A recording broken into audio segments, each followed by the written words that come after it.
There's no doubt that we've been working feverishly indoors to get a jump on the season. But as much as we'd like it to be right now, true spring weather still feels like it's a ways away.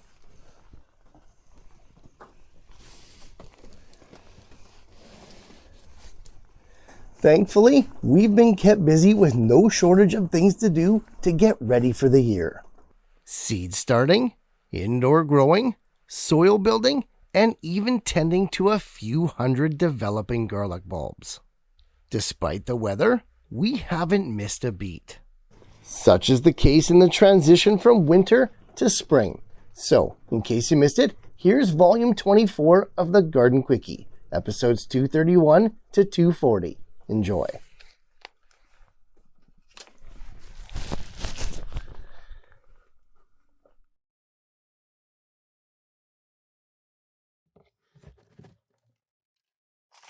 The best way for us growers to beat those winter blues is to get a head start on the seedlings of our summer favorites. Planting these seeds now can have huge benefits later on. Tomatoes, peppers, cucumbers, and even zucchinis. The longer, more enduring the winter means the shorter, more finite the growing season. Sometimes, for some crops, we need all the head start we can get. Hi, I'm Jeff from the Ripe Tomato Farms. Welcome to another episode of the Garden Quickie, the show where in 2 minutes or less, timing is the name of the game. And today's episode is all about that timing. More specifically, when is the right time to start our seeds early indoors? And hey, speaking of that time, it's in short supply as you know it is, so let's dive in. Winter can feel never-ending.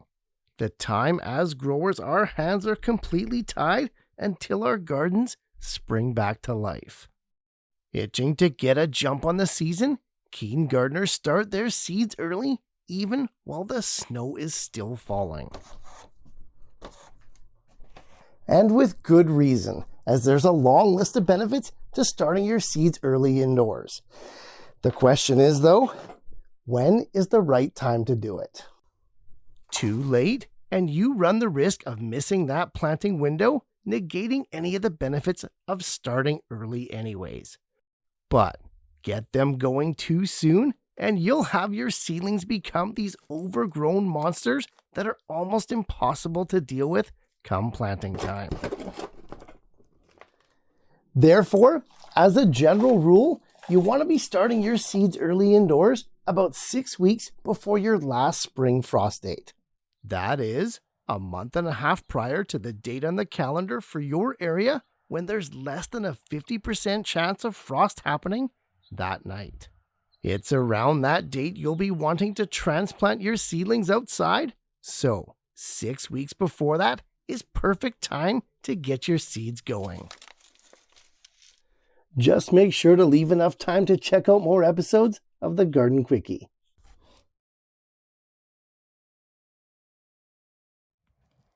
Seed starting is right around the corner, and gardeners everywhere are emerging from their winter slumbers. It's the calm before the storm, and now is when we need to stock up and prepare. The goal is as close to 100% germination as we can get, coupled with sustained early growth. And with the right tools and setup, even the novice grower can accomplish this. Hi, I'm Jeff from the Ripe Tomato Farms. Welcome back to another episode of the Garden Quickie, the show where in 2 minutes or less, we're seed starting specialists. And today's episode is all about getting that head start. More specifically, 4 things that we need to get right to have the best seed starting success. Time short as it always is though, so let's dive in.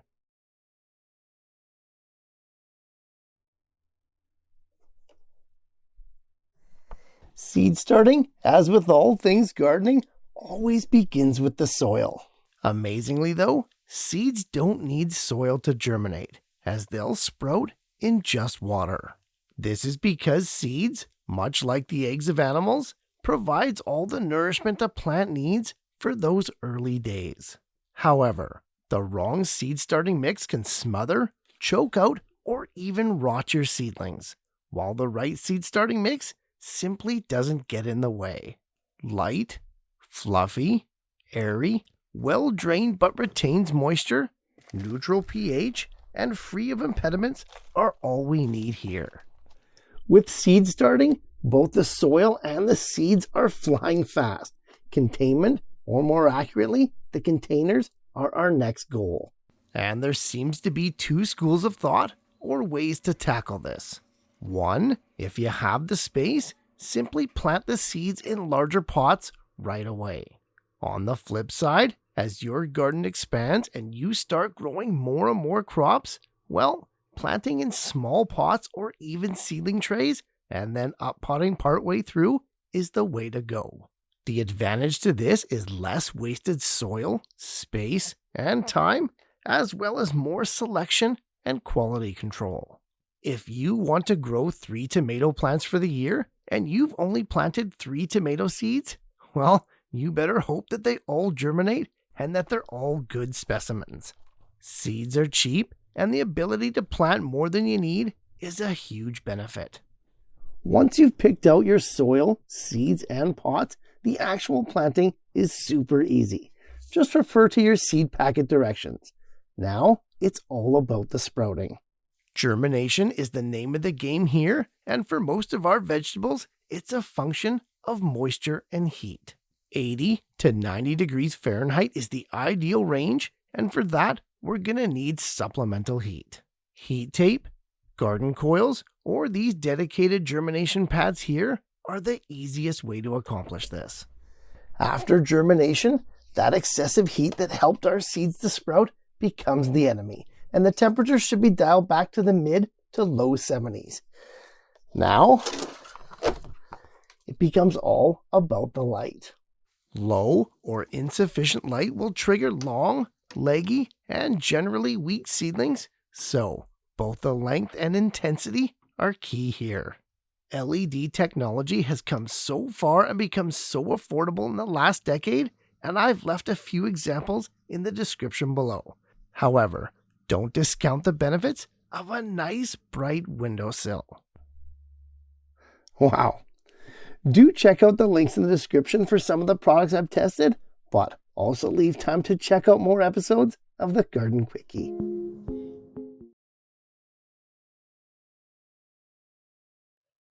It's that time of year again when we start to dust off our old garden trowels and get seed starting.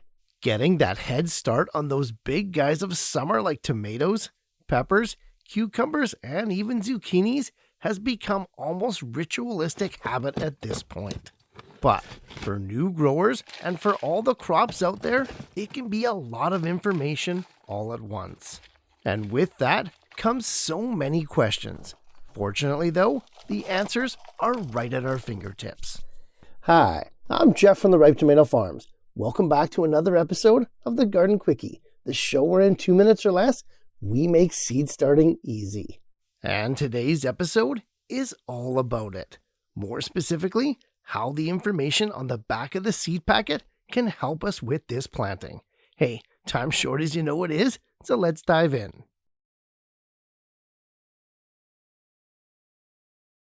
For such a small thing, seed envelopes are actually a wealth of information. Almost too much unless you know what you're looking for. There are 5 things that stand out, however, that directly apply to indoor seed starting. And the first of those is timing.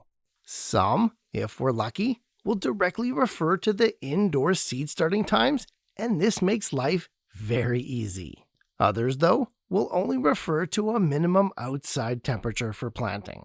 We can still use this, however, by counting backwards 4 weeks that our region hits that minimum temperature threshold and start our seeds. Okay, with the timing and when to plant all figured out, the second piece of valuable information that we can glean from the back of the seed packets is where to plant. Now, it does seem like this would apply more to direct seeding out in the garden, but once again, the information is all there. Specifically, by telling us the type of environment that the crop prefers, it's indirectly telling us its lighting, moisture, and drainage needs. All good things to know, and just because we're growing indoors doesn't mean that lighting and moisture are not important. In fact, even more so. Next up, we get the spacing. Again, on the surface, it seems more applicable to direct seeding outside in the garden, but in these early days, it helps us to infer plug or even pot size. Another real important one is planting depth. Each crop has a well-defined preference for how deep it likes to be planted, and each seed packet tells us this. Don't skip over this one, as it's one of the most important factors governing germination success. And lastly, speaking of that germination, the seed packet is also going to tell us how long we have to wait for the seeds to sprout. Now, the length of time a seed takes to germinate is entirely dependent on temperature. Having said that, the information on the back of the seed packet is a good guideline into how patient we have to be and how long we have to wait for our seeds to sprout. And while we wait, don't forget to check out more episodes of the Garden Quickie.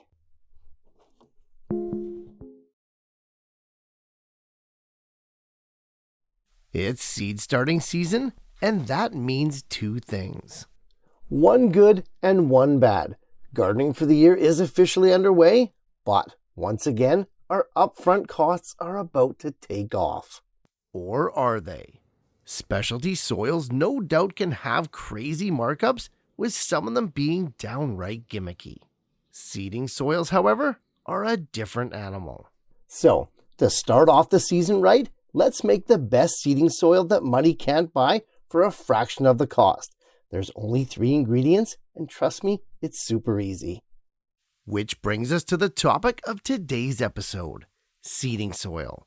More accurately, how you can make your own right at home with just 3 common ingredients in a specific ratio.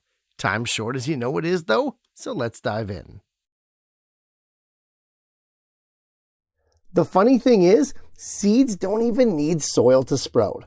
Water and heat are the only factors that control germination. Therefore, a seeding soil's main job is to not get in the way of that germination while also facilitating the early growth immediately after. The main goals here are drainage, aeration, and moisture retention. Seeds, much like eggs do for animals, feed the young plants anywhere from 1 to 2 weeks after sprouting. As such, a lot of seeding soils are in fact inert, containing little or even no nutrients. So, knowing this, let's go ahead and make our mix. To get started, we need a base, and the base of virtually all seeding soils around the world are made from either peat moss or coconut fiber. Although it's still widely used, peat moss has long been considered a non-renewable resource. Not only that, it's harvested from fragile ecosystems that take a long time to rebuild. Therefore, our de facto base has always been coconut fiber. Usually sold in these compressed bricks, coconut fiber is kind of the opposite. It's simply a useful byproduct of an already harvested crop. As the main ingredient and base for our seed starting mix, coconut fiber is activated by just adding water. While it can take upwards of 30 minutes to fully absorb and fully expand, coconut fiber is at its ideal moisture when you can no longer squeeze out the excess water. With the base cooking, our eyes turn to aeration and drainage. And for that, we use perlite. Puffed up volcanic glass, perlite is extremely lightweight, easy to use, and it stores forever. 10% of the volume of that base is usually all that's needed. And lastly, to meet our third and final goal of a good seeding mix, which is high moisture retention, we've got our third and final ingredient, vermiculite. Vermiculite is a superheated silicate that has been expanded and exfoliated under extreme temperatures. Using the same amount by volume as we did our perlite, adding vermiculite into our seeding soil finishes off the mix, giving us that perfect medium to plant our indoor seeds.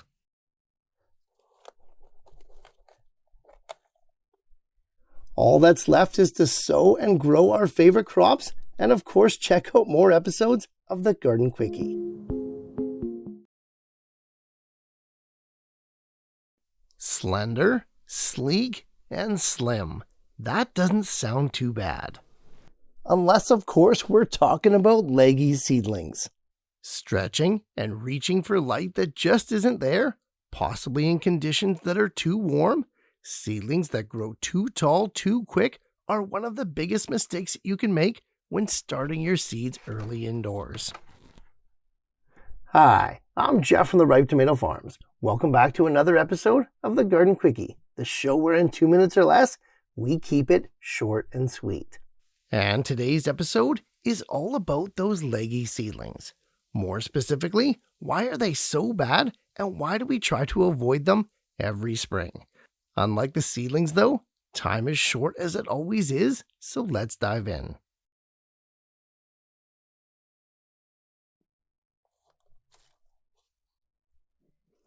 Seedlings can reach stretched out proportions for 4 reasons. It's too warm, the air is too still, or the soil is too rich, particularly in nitrogen. But usually the number one reason that seedlings become leggy is that there's too little light, both in intensity and time. Without 14 to 16 hours a day of full spectrum light, seedlings begin to reach for more and more photons to support their growing needs. And support is the first issue. Seedlings that are too tall, skinny, and leggy simply can't support themselves to grow properly, and they can bend, flop over, or even snap in half. Not being able to support the top-heavy canopy of a photosynthesizing whirl of leaves, the plants that don't flop over will simply choose to grow up weak and as poor specimens. But probably the most important reason to avoid creating leggy seedlings every spring is that it makes it impossible to transplant them. Gardeners sow certain summer crops early, not only to get a jump start in the season, but also to create the best individual plants possible. Long and leggy seedlings completely negates this proactive advantage, making not only transplanting, but also hardening off next to impossible. What isn't impossible, however, is checking out the next episode of the Garden Quickie.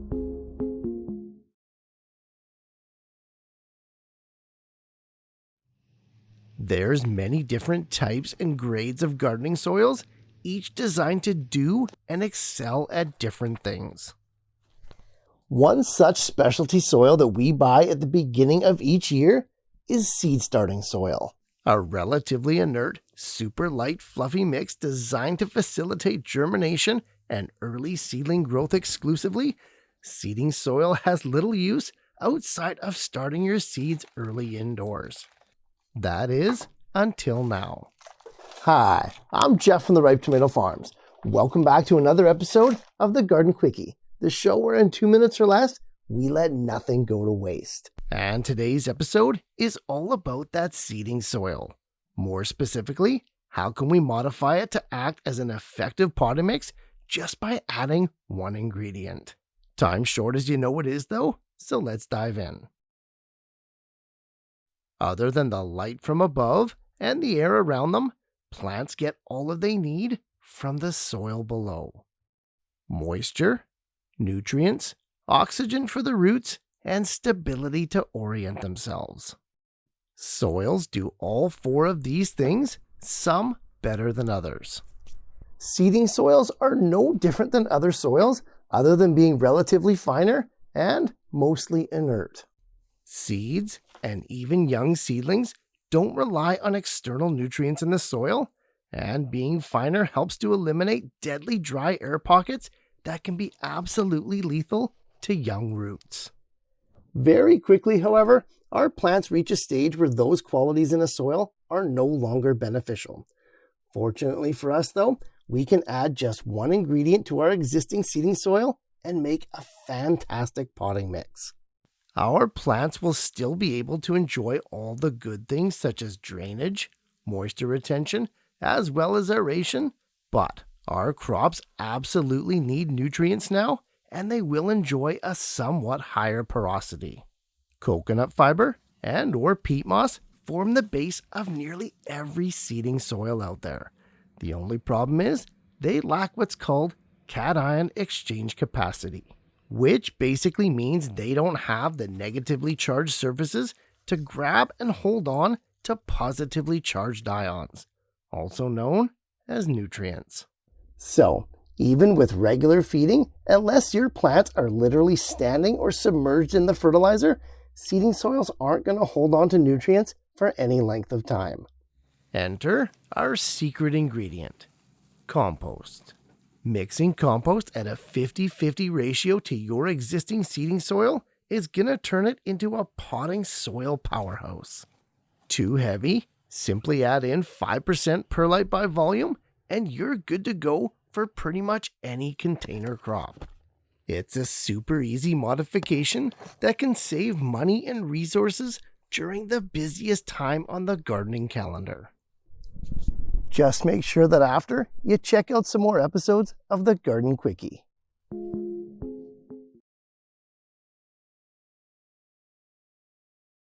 After 5 cold, dreary months, the longest crop we grow is finally starting to show signs of life.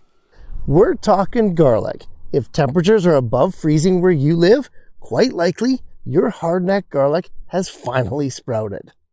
Planted in the fall from that year's harvested bulbs, hardneck garlic lies dormant in the ground for upwards of half a year before springing to life. The question is, what now?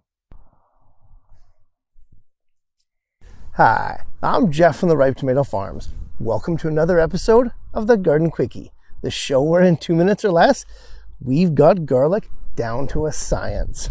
And today's episode is all about that garlic. Specifically, what do we have to do with it in the spring to maximize this crop's viability?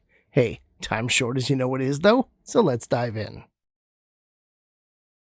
While it may appear that your garlic took it easy all winter, and that the initial green sprouts are the first signs of action, you might be in for a bit of a surprise. The whole time, all through those winter days, even the sub-zero frigid ones, the garlic was building its root network down below. Water, and of course nutrients from the soil, allow the garlic cloves to build up the layers and layers of leaves that eventually become the garlic bulb. And that's where we start every spring.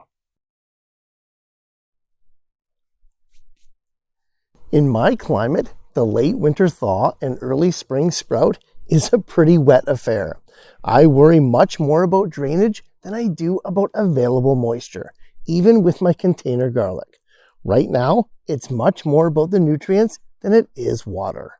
For as long as it grows and takes to mature, garlic is only fed twice in its entire life cycle, and both of those times are in the spring. Once, right away, around the time of your last spring frost date. A balanced, liquid organic feed works the best. There's no complicated flowering cycle to worry about, we're just after pure growth here. So, for maximum bulb growth, feed once right after that winter thaw, and then again about 6 to 8 weeks later. Speaking of those bulbs, garlic is a highly competitive plant, both with itself and with others. It's why we were so diligent about the spacing way back in the fall. There's not much that we can do about the spacing now. Weeds, though, are a different story. Spring is the best time to be diligently weeding our garlic beds so that those developing bulbs don't have to fight for moisture and resources. Weed them now while it's the easiest and has the greatest effect. Lastly, with the bad weather mostly behind us, right now is a perfect time to replace any of that mulch that got lost or displaced over the winter months. Not to mention all the disturbance we just caused with our spring weeding. A good thick layer of mulch will help your soil lock in moisture and nutrients and is one of the best ways to ensure that you get consistently big bulbs. But with harvesting still a ways off, we've got plenty of time, which also means we've got plenty of time to check out more episodes of the Garden Quickie.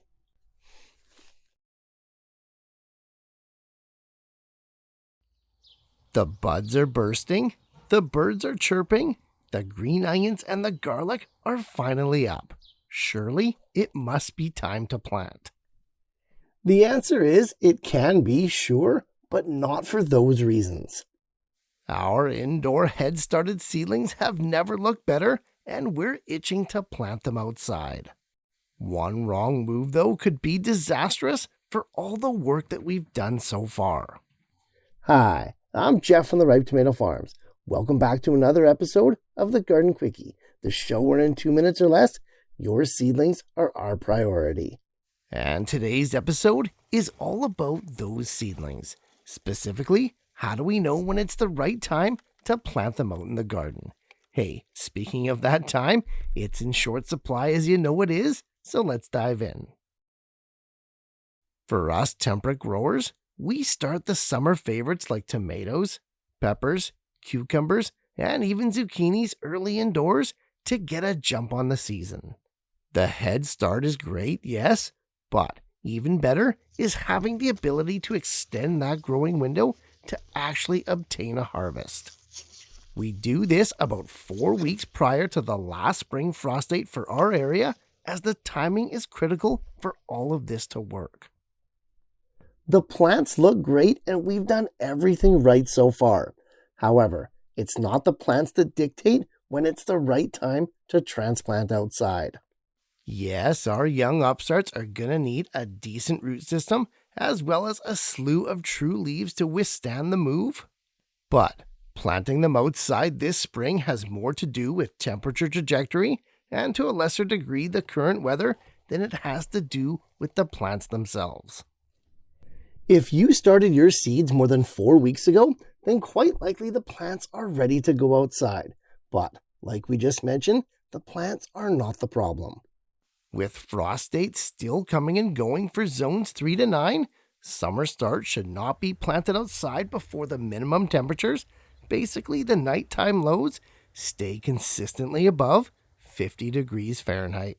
Keep an eye on abnormal weather events as well, but as you approach that temperature threshold, we can finally begin to harden off the plants for the big move outdoors. In the meantime, though, we can always check out more episodes of the Garden Quickie.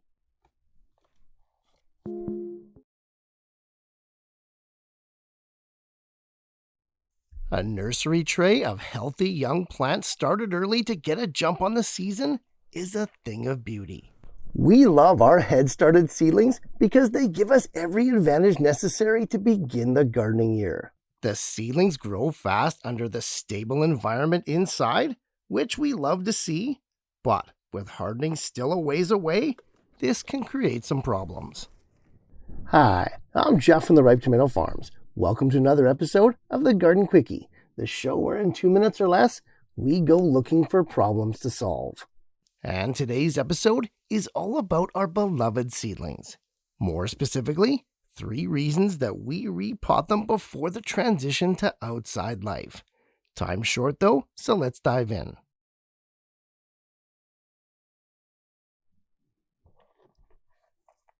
For sure, small seedlings and even plugs like this can go directly outside when the time is right. I mean, direct seeding is a viable gardening practice, so of course they can. But there's a reason that starter plants are almost universally sold in 3 to 4 inch pots every spring by the big commercial growers. 3 in fact, and the first of those is spacing, both down inside the plug hole as well as the surrounding area outside. Exploding seedlings of fast-growing crops quickly outgrow their digs and need to be moved on. They need more soil, more root room, and more space for the foliage to spread out. Below ground is the most important, as repotting allows us to avoid a deadly condition known as pot or root binding. This is a condition where the roots have grown so well and are wound up so tight that they actually constrict future nutrient and water uptake and thus growth. Letting the plants stretch their legs in a larger pot prevents this from happening as we wait for the conditions to improve outside. And our third reason to repot our seedlings into bigger pots is simply that it's free nutrients. Seeding soils, for the most part, are quite inert and support the early plant's growth after germination for about 2 weeks max. We can liquid feed them with a supplemental fertilizer to extend this, but simply potting them up into a larger container with a compost-rich potting mix will give the plants all the nutrients they need, leading in to finally going outside. That's still a ways away though, so in the meantime, make sure to check out more episodes of the Garden Quickie.